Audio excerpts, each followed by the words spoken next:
Hello everyone, my name is Mata Ismail, but you guys are welcome to call me MI, and welcome back to my channel. So in the last video, I made a tier list about the ghost in Malaysia. So in this video, we're still going to stick to the topic of ghosts. So in this video today, I'm going to share to you guys my personal experience with ghosts, the supernatural, the things that we cannot see with our naked eyes. You get the why, man, right? So I actually have encountered several experience with ghosts before, and yeah, but in this video I'm going to share to you guys two of them. One of them is probably the things that you have probably heard before in the same storyline as you heard from Facebook, Twitter, and Instagram. It's actually quite common hearing someone else's story there. And while the second one is actually quite funny for you guys, but for me, it was fucking terrifying. So let's move on to the stories. Okay, now let's move on to the funny story because it is actually quite short in comparison with the other one. So let me think of a suitable title for this story.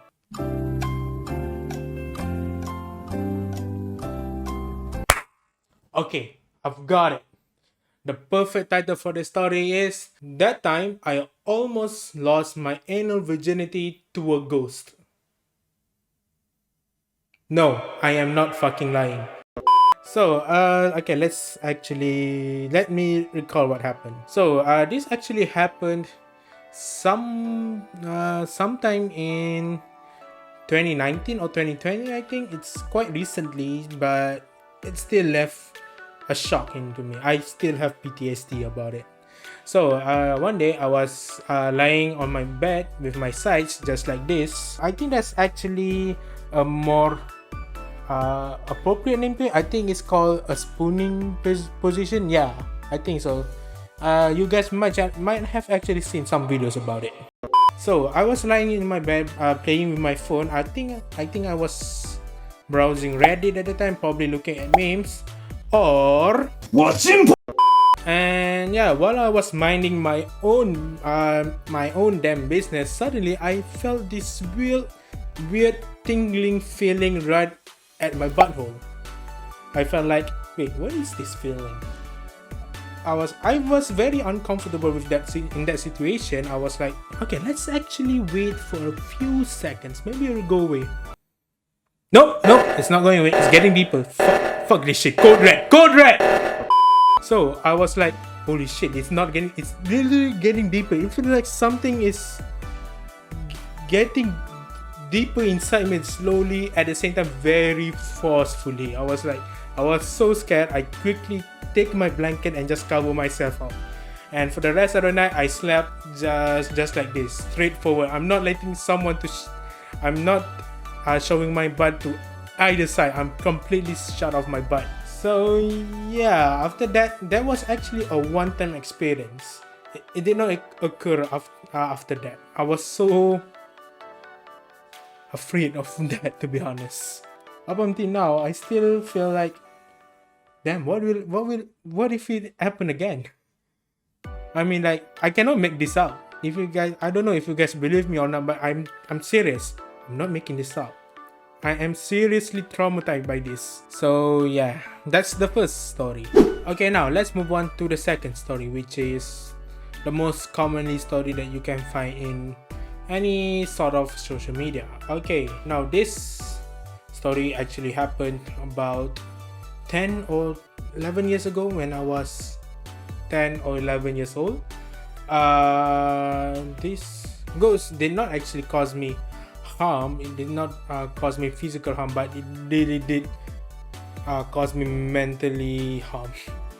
I was so mentally disturbed by it. This ghosts usually disturb me during the night when I am going to sleep, because I don't know why, but he just likes to disturb me when I am going to sleep.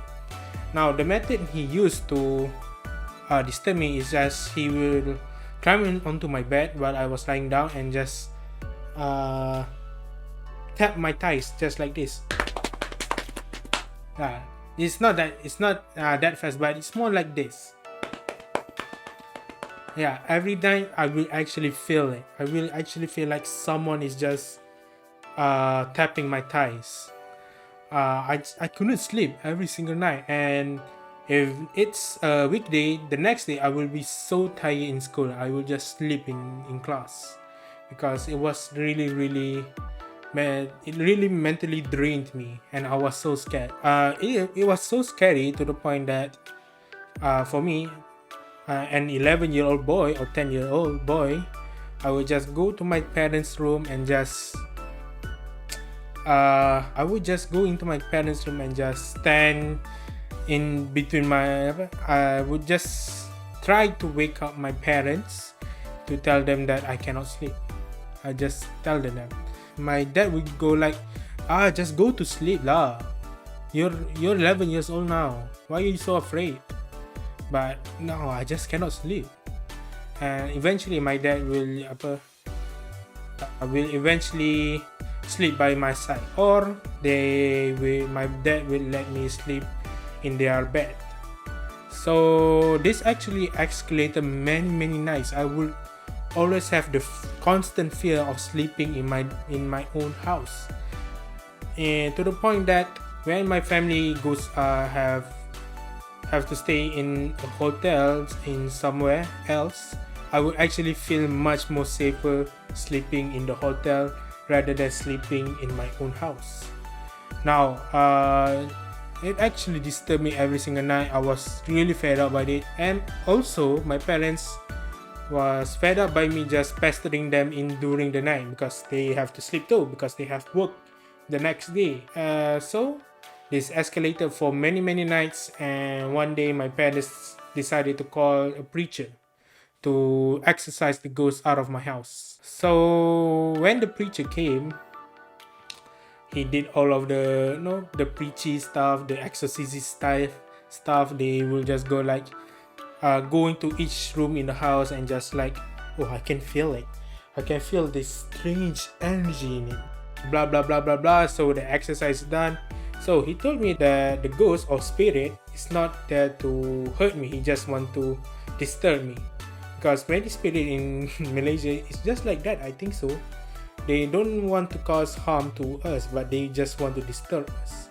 So he told me that in order for them to not disturb us, we must not be afraid of them. After that incident, I actually became more and more less afraid of ghosts, up to the point that until now I'm not afraid of ghosts. Even when I watch scary movies, I have no problem sleeping at night, even though it's really scary. Maybe in my back of my mind I would just feel like, nah, I'm not afraid of you. And if you guys actually are afraid of ghosts, I actually recommend you guys to have this kind of mindset, because they're not there to hurt you, they're there to disturb you. And if you don't want them to disturb you, you just have to tell them, fuck off. Just show the spirits or ghosts that who is boss here. You're not controlling me, I am controlling myself. So you must remain calm and whatsoever. And yeah, at the end of the day, the ghost will feel like, it's not worth my time to disturb this guy or boy or girl, if you're a girl. And he will just go somewhere else. But at the same time, you don't have to provoke the ghost, because if you provoke the ghost, maybe the ghost will harm you. I think the preacher also said that to me when he was exercising the ghost in my house. For an example, if you are having that weird moment when you're in the bathroom, probably taking a dump, and then you feel like someone is watching you at the corner of that room. Now, this is my advice to you guys. First and foremost, just don't mind them. Just ignore them and just feel like, just take your damn shit. Just don't even stare at them. If you feel like they're there, just don't look at them. That's my advice. And secondly, If you really want to show them you are the boss, just say, hey, if you want to disturb someone, get up. Just say get up. But at the same time, don't over provoke them, just like showing just like, oh, what, you want some of these, huh? You want me or something just like that. Because if you provoke them in that sort of manner, maybe, who knows, maybe he will attack you, just like what happened for me in the first story. You don't know, maybe the ghost is actually into that kind of stuff. So yeah, I think that's all I wanted to share, those two stories. I don't know if this story is actually quite helpful to you guys. I just wanted to share it to you guys. And yeah, on that note, I'm going to end the video there. So if you enjoyed the video, please hit the like button. And if you want more content from my channel, please subscribe. Please subscribe to my channel. You will be doing me a huge favor by doing so. And yeah, I'll see you guys in the next video of mine. Ciao.